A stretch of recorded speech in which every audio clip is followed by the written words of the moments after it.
Good afternoon, everyone. Hello, fellow Hoosiers. My name is Kate Rolfe, and I am the Program Director of the Child Care Resource Referral Agency, Early Learning Connections in SDA 1. Joining us today are the other program directors, as well as Lacey Kottkamp from OE Castle. Welcome to our Indiana Cares About Child Care Fund informational webinar. First of all, on behalf of all the program directors and all of our partners throughout the state of Indiana, we want to say thank you for everything that you do to contribute to the care of young children and in supporting families, particularly those with young children. We understand that 2020 has been an interesting time, and once again, we just want to say thank you and know that we value all of your efforts. All attendees will be muted throughout the broadcast to ensure great audio quality and minimize background noise. We also ask that all attendees refrain from using the webcam function during the broadcast. However, all questions will be answered at the end of this webinar, and please feel free to type in your questions in the questions box on the right-hand side of your screen. This webinar will be available to view within 24 hours after the broadcast at the Brighter Futures website at brighterfuturesindiana.org/IndianaCares. So once again, we are discussing the Indiana Cares About Child Care Fund, powered by our 5 agencies, which are shown on your top right-hand screen, as well as our partners in Brighter Futures Indiana, and of course, OE Castle, the Office of Early Childhood and Out-of-School Learning. So today we do have a few objectives. We are here to talk about the Indiana Cares About Child Care Act. We're going to learn and understand how to apply the fund and how the process will work in terms of review and application. You will also hear about opportunities for support. And then, of course, we know that knowledge is power, so we're going to have you ask questions that you may have about the fund as well. This fund is being brought to you as part of the CARES Act and also by the Child Care Resource and Referral Network. Our mission is to strengthen Indiana's local early care and education infrastructure by connecting families to quality care, supporting providers, and engaging community leaders as advocates for high quality, affordable early care and education. And we know that this is something that we all need to do together. So we're happy to be part of this network.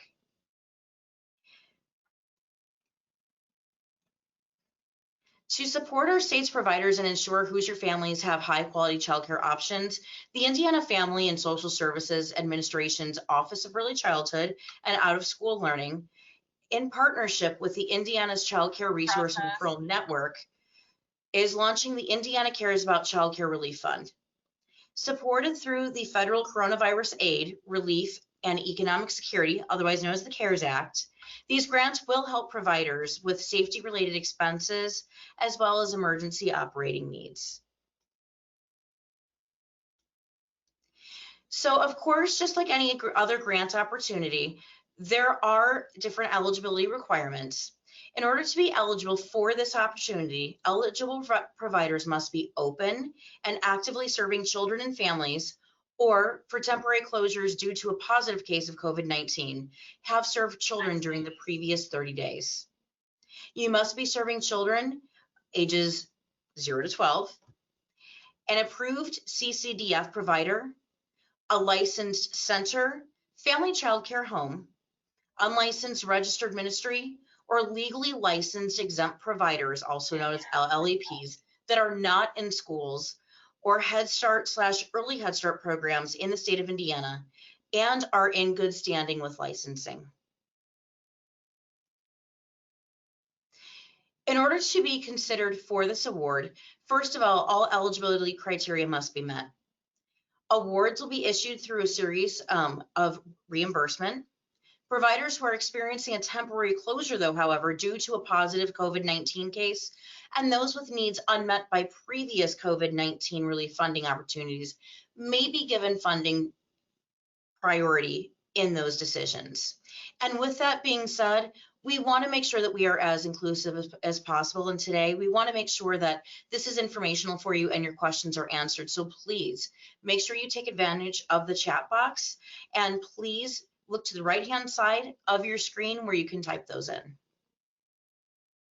Also, too, if you're thinking later on, oh my goodness, I forgot to ask that during this webinar, you can always go to brighterfutureindiana.org to have those questions answered as well. So let's talk about temporary closure relief. Emergency funds are available for providers who have recently closed a classroom or program due to a confirmed COVID-19 case. Funding can be used for expenses deemed necessary to reopen the classroom or the program. And applications are reviewed and approved quickly because we want to make sure that your program can reopen and provide care.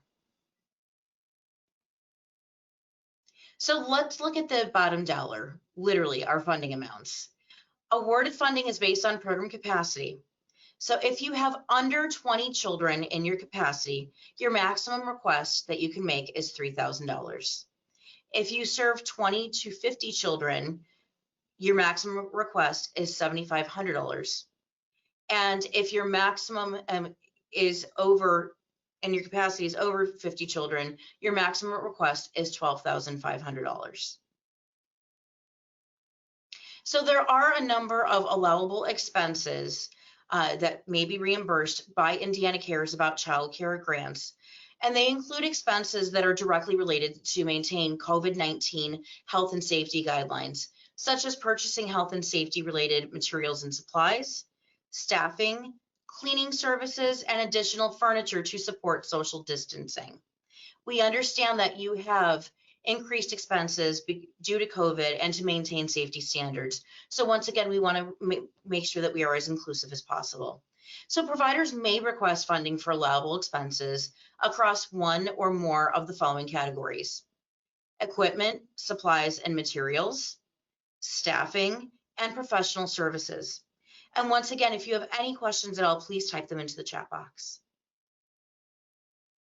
So let's look into this a little bit further. Equipment, supplies, and materials. Some examples include replenishing previously existing supplies or offsetting new expenses, including personal protective equipment, individual learning supplies, meal preparation and packaging. Now, please note, when it comes to meal preparation and packaging, meal preparation supplies and packaging materials such as plates, utensils, things of that nature are things that are included. We cannot give back a reimbursement for food. Cleaning supplies, social and emotional support, learning materials, etc., that are required to adhere to social distancing and safely serve children and families are included, all of this. Also, certain expenses for improvements because of COVID-19 are included in this. However, capital expenses are not included. Staffing. We all know that staffing is an issue, and we all know that everyone needs extra support during COVID-19. So paying substitutes, transitional staff costs related to accommodating limited group sizes, or of course, adding extra staff to help with daily health screenings and sanitation practices are allowed with this funding opportunity. Professional services. Cleaning services following a positive COVID-19 case, new equipment or furniture to adhere to health and safety guidelines, mental health services, or other professional services related to COVID-19 are expenses that are covered in this grant opportunity. We do have a funding website. It does go over grant details, eligibility, allowable expenses, a link to the online application, and frequently asked questions already laid out for you are all found at brighterfutursindiana.org/IndianaCares. The application process. So I know that this is an amazing opportunity. We are thrilled to be able to have this available for all of you. The grant application will open tomorrow on Thursday, October the 1st. At that time, interested and eligible providers can apply via a link on the fund website. Also, the application website includes an option to toggle the site into Spanish. Once again, we want to make sure that access is as broad to everyone as much as possible. There was a lot of work by our partners and a lot of intentionality that went into this process. A separate application is also available in Spanish via a link on the fund website for those providers who prefer to apply in Spanish. So this is just a short overview of what the website will look like. Indiana cares about childcare. It has a brief overview of, once again, some of the things that we've covered, along with the application process itself. We want you to be able to follow us. We want to be as accessible as possible. So we do have links for Facebook, Instagram, Twitter, email, and we do encourage you to share this with your colleagues as well. So this is just a brief overview of some of the top of the application content. Please note that we are using the submittable platform. There will be things that we will ask of you, and anything with that red asterisk after it are things that are required to be filled out. So please note that child care resource and referral agencies are using the submittable platform to send our communications back and forth to applicants, including any questions we have for clarifying points on our end and notification of your funding status.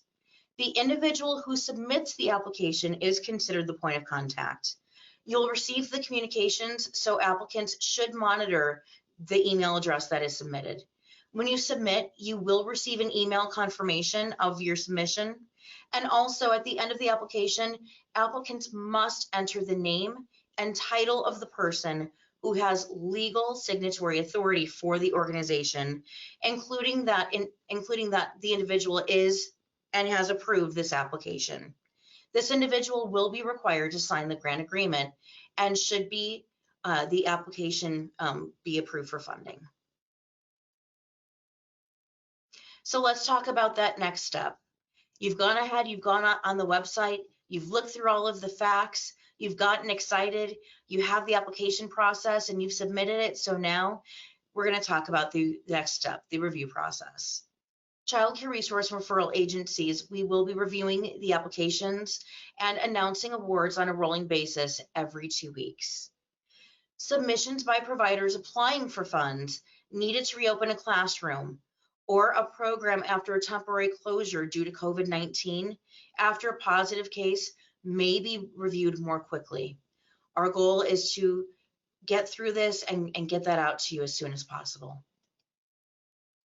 So there are key facts that are already laid out for all of you on the page. We wanted to make sure that we were as proactive as possible. And once again, as I'm speaking today, please remember to type your questions in the questions box on the right-hand side of your screen. Is there technical assistance available to help you during this process? Absolutely. All of our 5 child care resource and referral agencies can answer your questions and help you complete the application. Providers can also call area code 765-942-1271 for questions about this grant, or email us cares@brighterfuturesindiana.org. If awarded, how long will it take to receive funding? Once again, for most of this is a reimbursable fund. So to receive your funding, you must submit documentation of your expenses to your local child care resource and referral agency. We will support you and we will provide you with reporting templates for you to do this, and your funding will be processed and distributed to you within 30 days of the reimbursement documentation being signed unless otherwise specified. We want to make sure, like I said, that you are supported throughout the process. So we do have opportunities for support. The Child Care Resource and Referral Network will share an upcoming application walkthrough video to assist providers regarding completion of their application submission. The link will be posted on the fund website. Individual child care resource and referral agencies will offer office hours in support of applicants. Please look for more information on dates and times to come from your agency. Also, please send additional requests for technical assistance to cares@brighterfuturesindiana.org. Next steps. So today, once again, we are doing this overview of this exciting opportunity, and it will be posted in the future. Also, your immediate next steps are, of course, apply, view the application walkthrough video, reach out for additional assistance as needed by emailing cares@brighterfuturesindiana.org or calling 765-942-1271. And please, we want to make sure that everyone knows about this opportunity, that all of our Hoosier providers are aware that this opportunity is out there. So please help us. You are our best word of mouth. We want this to be shared and spread wide. So please spread the word, access promotional materials at the Brighter Futures website at brighterfuturesindiana.org/sharing Indiana Cares. We care about you, and we are so excited about this opportunity, and we can't wait for all these applications to start rolling in. So with that, what questions do you have for us today? Hey, Kate, if you could please go back over the, one of the questions that we have coming in is about the, let me get back up to it, sorry. About the capacity, based on capacity, not current enrollment, if you could kind of go over that a little bit more.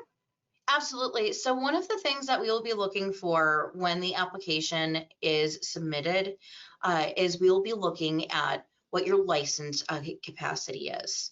So that is something that we will be looking at.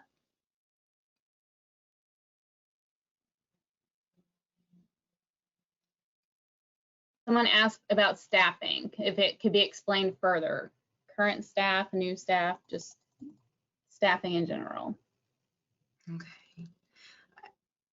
So in terms of staffing, we realize that every provider's needs are unique, but staffing is a common issue that has happened, especially with the increased things that we have to do, such as cleaning or having children in smaller group sizes and whatnot.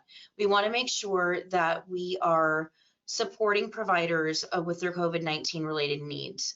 So with that being said, part of the application you will see has a narrative section, and you can let us know what your unique needs are in that narrative section, so that way we can help understand further what your needs are so that we can best support you through this process.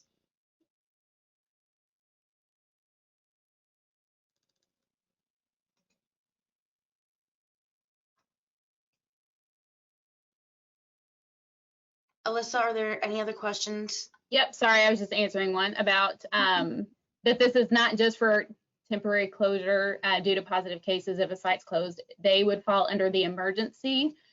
So this is for other sites as well. Mm-hmm. So there are two tracks with this application. There is the emergency track. So if you've had a positive COVID-19 case in your center and you have had to shut down your facility due to a positive COVID-19 case, obviously you would go in one track. And then of course, for ongoing or other COVID-19 related expenses, such as more supplies, PPE, anything COVID related would go into that other track. Obviously, as CCR providers, we are going to review applications as soon as we possibly can, but we want to make sure that if you are having an emergency, that we are able to get to that as quickly as possible and get that money out there as quickly as possible.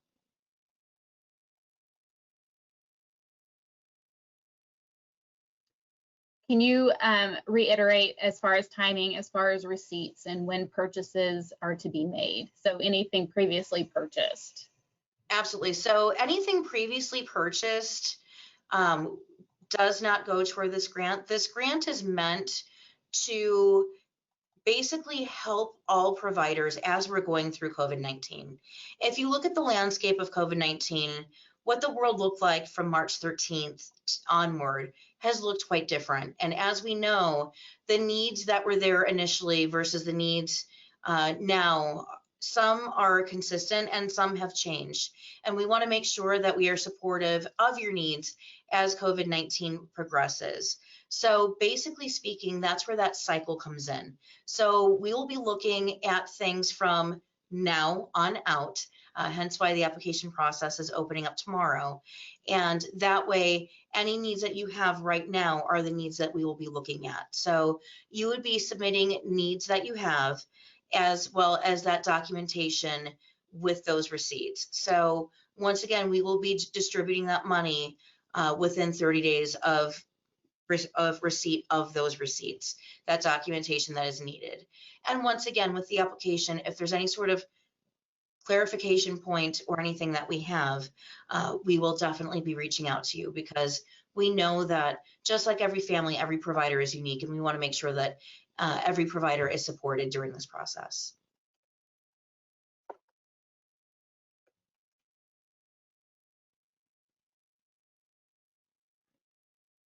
Can you repeat the website for the FAQs and also for the application?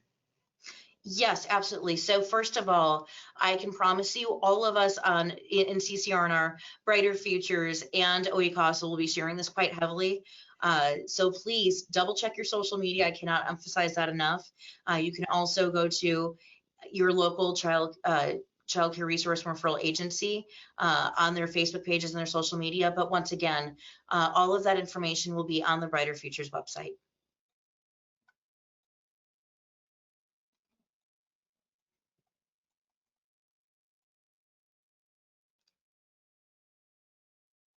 And we would like to emphasize that any specific questions for your site, we would encourage you to apply and know that we will reach out. If you could just really explain your need and the impact that this would have on your program, so that we can do additional follow-up with you.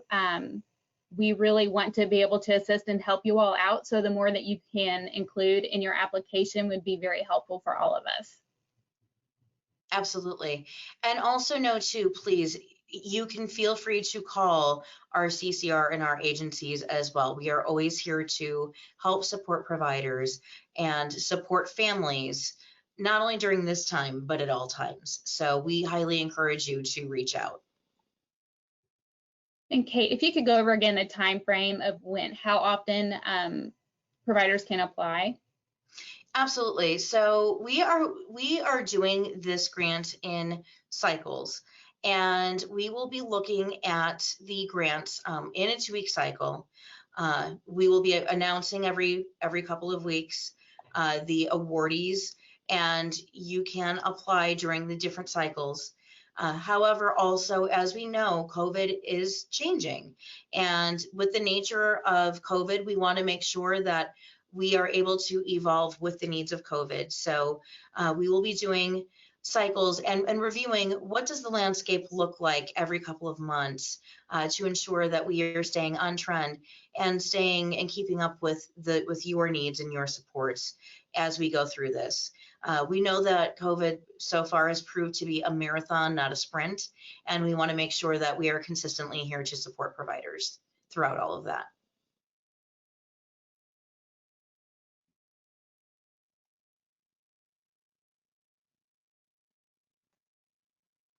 Just to reiterate again about other funds that they've applied for, that they are still eligible. Absolutely. So just because you have received other funding, we know that there have been a number of grant opportunities throughout COVID. And just because you have received funds before from another fund does not mean that you are not eligible for this fund. We were very intentional in working with our partners. We were intentional working as a network throughout the state of Indiana. We want to make sure that this fund is as inclusive as possible. So we cannot emphasize enough to please apply. And you may or may not have a need right now, and we understand that, but it doesn't mean that you can't apply in 2 weeks or 3 weeks time, because this grant will be around for a while. And once again, we are here to support all of you throughout this process.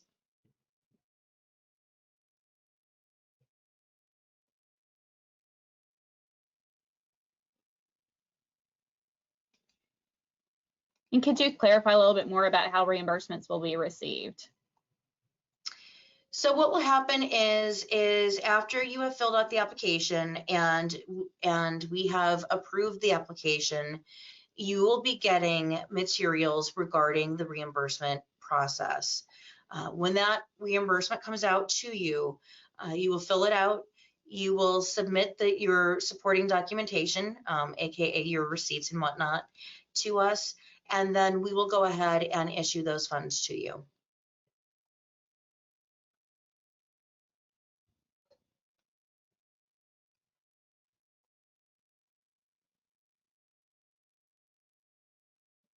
So one of the questions, if you've never closed your facility and have spent tons of money on supplies already, can you backdate with receipts for what you've spent? So the way that this grant works is we do understand that there have been other funding opportunities in the past, and we're looking at where we are right now and how we can move forward together in the future. So unfortunately, previous supplies that have been purchased prior to this opportunity, we are not reimbursing, but we also know that everyone has had challenges and celebrations throughout COVID.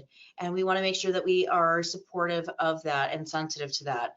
And so we know that expenses will not be going away for any provider anytime soon. And we know that what we do, caring for young children and supporting families, is an expensive one. So we want to make sure that we are here to support everyone during this process. So that is why we have to make sure that we are clear in our expectations. And so that is why any expenses moving forward, once this opportunity opens up tomorrow, we are able to help hopefully ease some of those expenses that you have incurred. Can we discuss a little bit more about the social emotional materials that would be covered due to COVID? Absolutely. So as we know, and if you think back in your lifetime, everyone has had a pivotal moment that we have gone through. The one thing that COVID has done is it's been challenging. It's forced us to look at things in a different fashion. And there are things that we are going to process differently than young children may process. And we are sensitive and understanding to that. And we know that right now, unlike any other time in history, there have been unique challenges all of us have had. And everyone needs support. And we know that we can better support families, we can better support each other, and we can better support those that work for us and those that we work with if we have access to available social emotional materials and those that are professionals, that is what they specialize in. And we want to make sure that, once again, we are supporting everyone's unique needs. So with that being said, it may be books, it may be access to services. Once again, every program is different. We want to make sure that we are as inclusive as possible. And so that is why we have included facts on the website for you, as well as the application itself. Will help guide you through that. There is that narrative section, so you can help us better understand what your specific needs are. And that's why we encourage you to call us, email us with any specific questions you may have regarding social emotional support. I hope that answer was helpful and clarified things a little bit more.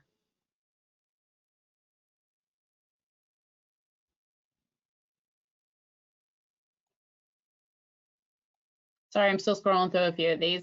No, that's okay.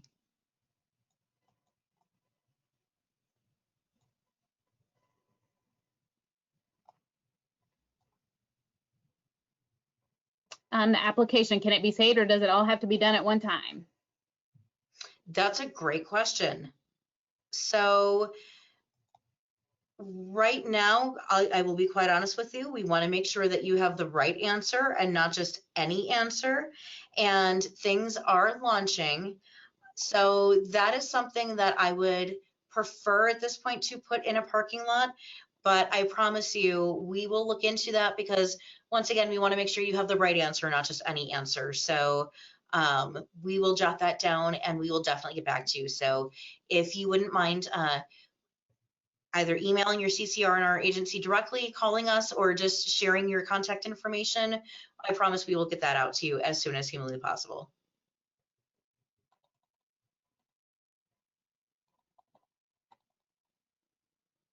And Kate, if you wouldn't mind to go back over again the limits of the amounts of funding per capacity. Absolutely. So once again, in terms of limits for funding, it is based on program size. And let me share that screen with you so you can once again see it. So under 20 children, the maximum request is $3,000. 20 to 50 children is $7,500. And above 50 children, the maximum request is $12,500.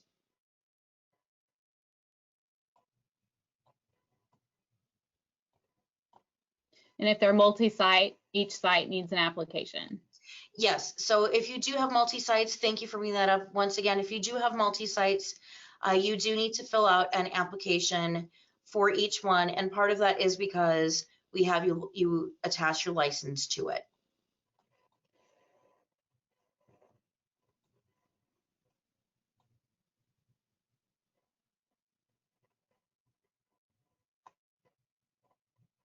And as far as reimbursement to be received through CCDF or through a check, and that's kind of up to each agency, SDA.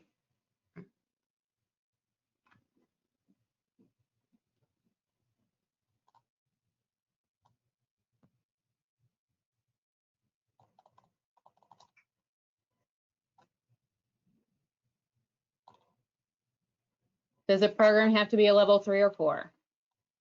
No, you do not have to be a level 3 or 4 to apply for this. You do have to, however, be eligible for CCDF. In fact, let me go back.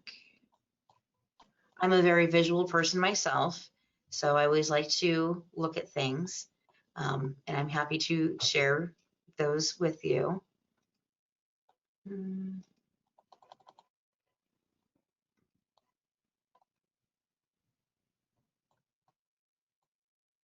Sorry, the eligibility is up at the top. So sorry about that. So once again, eligible providers must be open and actively serving children and families, or for temporary closures due to a positive case of COVID-19, have served children during the previous 30 days, program serving children ages 0 through 12, an approved CCDF provider, a licensed center, family child care home, unlicensed registered ministry, or legally licensed exempt providers, LLEP, that are not in schools or Head Start/early Head Start programs in the state of Indiana and are in good standing with licensing. And the reason for that is because there has been other funding that has come out through the CARES Act.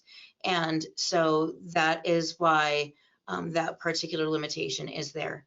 However, if you are a CCP provider, we do understand that in certain instances, you are a provider and not all of your classrooms are early Head Start classrooms. So that Head Start enrollment would be deducted from that capacity.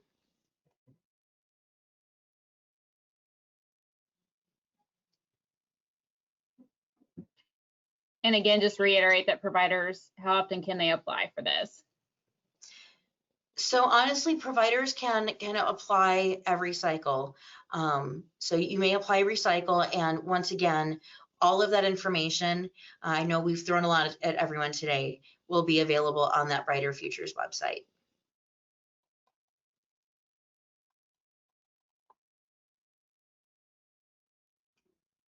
Okay. We'll also take some of these and add to our frequently asked questions pages and make sure that you all have the answers to those. And then, of course, we'll always keep other funding opportunities that we may come across for you all.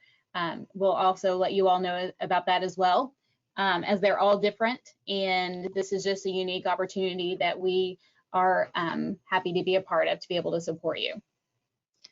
We are super excited about this, and I thank all of you on behalf of all of our program directors and our partners. Thank you so very much for joining us this afternoon. I did put that slide back up for the fund website. We want to make sure that all of you have access to it. And once again, please check us out on social media. Please like our pages on social media, because we do share not just grant opportunities, but also family workshops, things that we find that are educational articles, any sort of resources that we find, we love to share with all of you, and we value all of you. And thank you once again for all of the hard work that you do. The Brighter Futures Fund website, of course, is up. I'm sharing it on my screen right now. And once again, on behalf of everyone here in the state of Indiana and the great Hoosier State, thank you so much for your time today.